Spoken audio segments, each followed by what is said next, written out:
Kenapa kalian hidup seperti katalog? Semua harus estetik, semua harus memenuhi standar media sosial.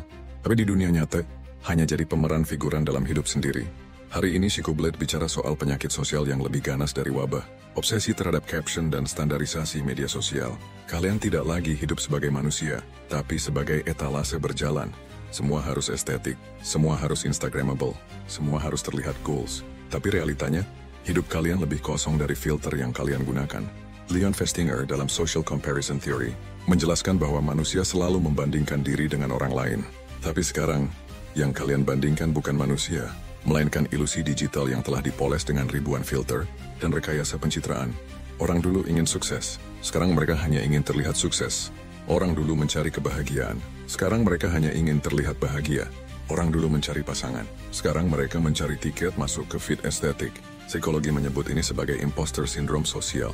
Ketika seseorang terus merasa tidak cukup karena membandingkan dirinya dengan standar ilusi yang diciptakan media sosial.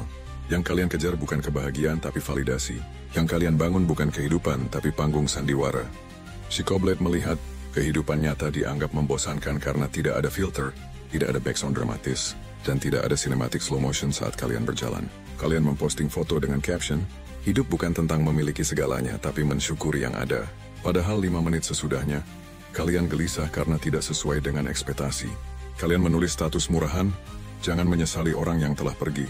Padahal di kehidupan nyata, kalian masih stalking akun mereka tiap malam. Lebih lucunya lagi, kalian menulis caption penuh kode dan sindiran murahan, seolah dunia akan berhenti hanya untuk memahami perasaan kalian. Seolah satu paragraf di status WhatsApp dan media sosialmu bisa mengguncang kesadaran semesta. Tapi realitanya, dunia tidak peduli, netizen hanya akan membaca sekilas dan mengangkat alis, lalu kembali sibuk dengan kehidupannya. Sementara kalian masih terjebak dalam fantasi bahwa kalimat puitis hasil dari copy-paste berharap mewujudkan keinginanmu. Kalian menjalani hubungan bukan dengan perasaan, tapi dengan kamera. Kalau tidak ada foto berdua, netizen sibuk bertanya, masih bareng atau sudah bubar? Seolah-olah nilai cinta ditentukan oleh algoritma engagement, bukan oleh rasa dan komitmen. Cinta bukan lagi soal komunikasi, tapi soal siapa yang lebih relationship goals. Lebih suka curhat ke serigala kelaparan di media sosial, daripada saling terbuka satu sama lain. Mencari pasangan pun makin absurd. Laki-laki harus kaya, harus gentleman, harus punya vibe sultan, dan harus bisa joget, pakai helm imitasi sambil naik kendaraan, hasil tendang pintu atau hasil kredit dengan bunga mencekik, tanpa melihat tanggung jawab dan kedewasaannya. Sementara perempuan harus flawless 24 jam, harus soft girl estetik, harus tobruk, tanpa peduli si otaknya kosong atau melihat attitude-nya. Keluarga tidak kalah konyol. Orang tua bukan lagi panutan, tapi bahan konten prank demi engagement. Dulu anak belajar dari pengalaman orang tua, sekarang lebih percaya influencer murahan yang hidupnya bahkan tidak lebih baik dari sinetron sampah. Sementara orang tua sibuk membandingkan anaknya dengan keluarga estetik di TikTok daripada sibuk membangun karakter anaknya sendiri. Di dunia kerja, lowongan lebih mirip audisi dewa. Harus berpengalaman selayak dewa, harus multitalenta, fisik lebih penting daripada etika. Tapi gajinya cukup buat bayar kos dan beli mie instan. Dan kalau dikritik, mereka akan berseru sok bijak.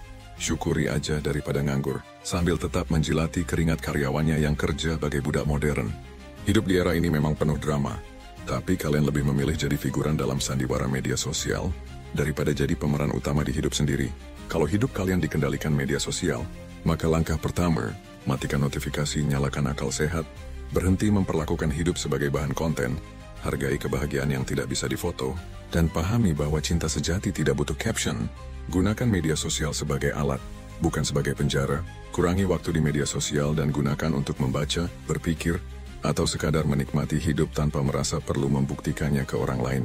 Belajarlah bertanya pada diri sendiri sebelum memposting sesuatu, apakah ini penting atau hanya untuk pamer?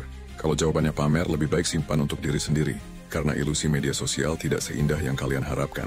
Ada yang lebih rendah dari sekadar budak caption, yaitu para pencipta standar bodoh yang memperbodoh netizen. Mereka menjual motivasi yang lebih palsu dari senyum customer service, menciptakan standar kebahagiaan yang membuat manusia lain harus menghabiskan kopi seukuran tangki hanya untuk memahaminya, belum lagi untuk mewujudkannya.